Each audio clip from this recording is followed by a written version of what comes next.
Uma receita bem tradicional e que, no fundo, todos nós sabemos, pode levar o país à indigestão.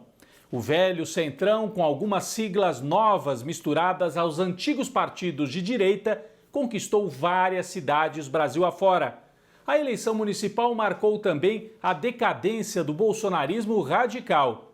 Na esquerda, novos temperos no prato, novas caras, novas pautas. O segundo turno da eleição chega ao mesmo tempo que a segunda onda da Covid-19, UTIs lotadas e o medo de que o país afunde numa crise ainda pior. O Tempero da Notícia está começando agora.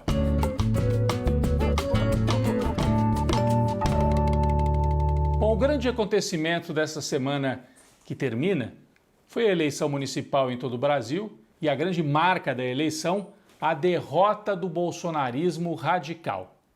Mas a gente tem que ter muito cuidado para não se iludir nesta análise. O bolsonarismo tem muitas facetas. O que perdeu foi aquele bolsonarismo mais estridente, barulhento, dos youtubers, aquela turma que nega a política, que dizia nós somos a nova política. Isso caiu, mingou em todo o Brasil. Alguns sinais de que o Bolsonaro também, a figura dele, está desgastada. Russomano em São Paulo usou Bolsonaro e não conseguiu chegar ao segundo turno. No Recife, delegada Patrícia, estridente, com aquela fala típica bolsonarista, ficou em quarto lugar. O Mendoncinha,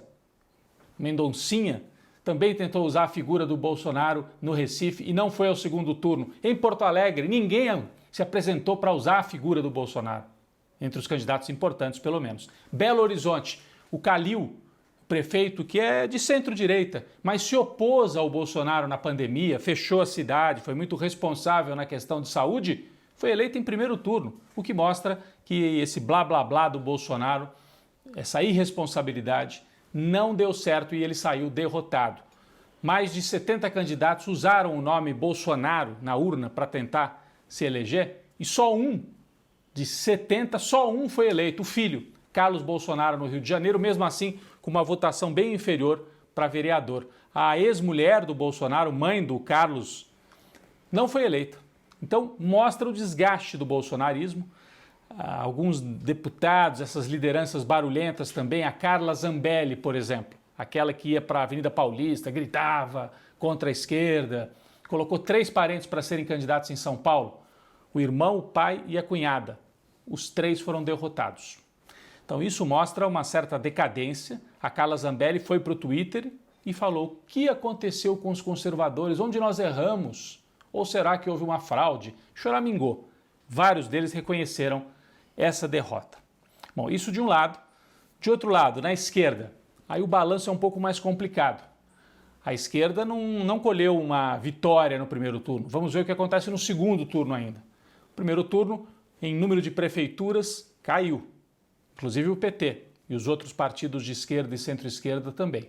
O PT aumentou um pouco a quantidade de votos recebidos. Por quê? Porque o PT diminuiu o número de prefeituras, mas se posicionou um pouco melhor em cidades de médio e de grande porte. Foi para o segundo turno em 2 capitais, Recife e Vitória. Então isso foi um ganho. E foi um ganho também a possibilidade de estabelecer frentes. Porto Alegre já no primeiro turno, Belém também já no primeiro turno, Porto Alegre com o PCdoB na cabeça de chapa, em Belém com o PSOL, em outras capitais isso também ocorreu. E no segundo turno essa frente se espalha. Os partidos que tiveram candidatos, uns vão apoiar os outros. Em Fortaleza, os partidos de esquerda vão apoiar o candidato do PDT. A gente viu isso também em Porto Alegre. E em São Paulo, o Boulos, do PSOL, vai ter o apoio de PT, PCdoB, PDT. Então é uma frente de esquerda que vai se formando, é um ganho para a esquerda, porque mostra a possibilidade de estabelecer uma frente em 2022 e renovou as caras. Boulos, Manuela, Marília Reis no Recife, todos jovens, caras novas que significam renovação da esquerda. Renovação também nas câmaras municipais, muito interessante o resultado. Vários coletivos de periferia, coletivos de negros, antirracistas, coletivos LGBTs e também candidaturas avulsas. Curitiba elegeu pela primeira vez vereadores negros, um homem e uma mulher, pela primeira vez na história. trans em várias partes do Brasil também eleitos. Então essa renovação em Salvador, a neta do Marighella, Maria Marighella, eleita pelo PT. Isso mostra uma oxigenação nos partidos de esquerda. Mas a direita tradicional, esta sim, foi a grande vitoriosa da eleição. Só que nós temos nuances, né? O PSDB perdeu em número de prefeituras, se tornou ainda mais um partido paulista, cada vez mais paulista. Quem saiu fortalecido? O DEM, do Eduardo Paes, no Rio de Janeiro, do Rodrigo Maia e do ACM Neto.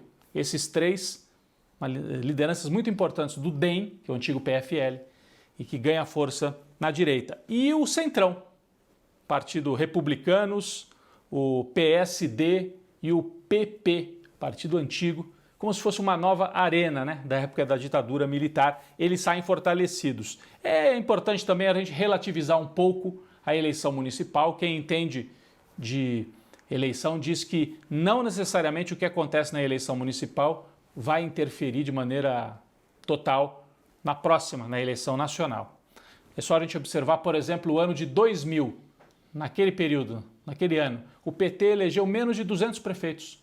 Os partidos conservadores, PSDB, o MDB, o PFL, elegeram 2.000 prefeitos, 10 vezes mais. E o Lula, 2 anos depois, virou presidente da República. Então a gente tem que relativizar um pouco. A eleição municipal é importante mais para a gente entender movimentos. E qual é o movimento que tem aqui? O Bolsonaro fica mais fraco e fica mais dependente do Centrão, que saiu fortalecido. Isso é fundamental para a gente entender o que vai acontecer daqui para frente no Brasil. O grande problema para o Bolsonaro é na economia. Com a diminuição do auxílio emergencial e com o provável fim desse programa de renda, nós podemos viver, nos primeiros meses de 2021, uma situação muito difícil, com aceleração do desemprego, queda do consumo e fome mesmo no Brasil. Então a pergunta que fica do ponto de vista da política é até onde que o Centrão vai querer se associar a um governo Bolsonaro desgastado politicamente. O Bolsonaro vai depender bastante do Centrão. Estão dizendo que ele pode, inclusive, se filiar a um desses partidos tradicionais, já que não conseguiu criar um novo partido de direita. Esse é o movimento que a gente deve observar nas próximas semanas. E para piorar, a Covid-19. Nós entramos na segunda onda, segundo os principais médicos do país, os pesquisadores, o índice de propagação acima de 1,10, 1,12. O que quer dizer isso? Que de cada 100 pessoas que pegam a Covid, elas vão passar para 110 ou 112, então vai crescendo. UTIs lotadas, tanto na rede pública como na rede privada, uma situação muito difícil. E no meio de tudo isso, segunda onda, segundo turno. Nós tivemos novas pesquisas essa semana no Recife, votos válidos. Marília Arraes, do PT, conseguiu a virada, 55% contra 45% para João Campos, do PSB. Em São Paulo, Bruno Covas, do PSDB, segue na frente, 58%. Boulos tem 42%, mas Boulos vem crescendo, conseguiu formar uma frente de esquerda e tem chance ainda de encurtar essa diferença. No Rio de Janeiro, um massacre.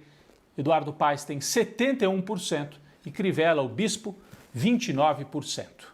Bom, do ponto de vista da esquerda, o que chama a atenção são essas frentes que se formaram, indicando um cenário de unidade para 2022. É o que aparece até agora nesse segundo turno em todo o Brasil, onde cidades de médio porte também vão estar em disputa. São Gonçalo, no Rio de Janeiro, Feira de Santana, na Bahia, Caxias do Sul, são cidades importantes onde a esquerda tem chance também de ganhar no segundo turno.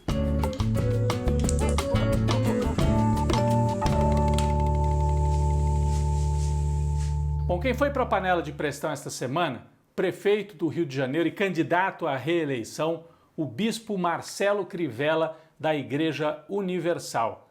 Ele está indo muito mal na campanha, está sendo massacrado, né, pelas pesquisas eleitorais aí, e aí partiu para o desespero. O bispo Crivella gravou um vídeo com os apoiadores com palavras ofensivas contra o governador de São Paulo, que não tem nada a ver com a eleição lá no Rio. Olha só o que o Crivella disse na reunião com os apoiadores. A dinheiro foi liberado e não foi paga as OS. É só isso de São Paulo, é do Dória, viado, vagabundo! Bom, ele teve que pedir desculpas depois disso, mas logo em seguida ofendeu de novo. Aí o Crivella ofendeu os partidos de esquerda, o PSOL. O Crivella disse que o PSOL é a favor da pedofilia. Olha a gravidade, olha só a gravidade. E o que faz um candidato em desespero. E ele se diz um homem de Deus, um homem da religião. A gente viu nas semanas anteriores aquela pastora Flor de Lis, que dizia defender a família, acusada de mandar matar o marido. E o pastor Everaldo, que diz defender a moralidade pública, preso por corrupção. E agora o Crivella também tirou o véu, né? Tirou a máscara. Homem de Deus, com esse tipo de atitude lamentável, a melhor resposta vai vir nas urnas, com o Crivella provavelmente, muito provavelmente, sendo varrido no voto pelo povo do Rio de Janeiro.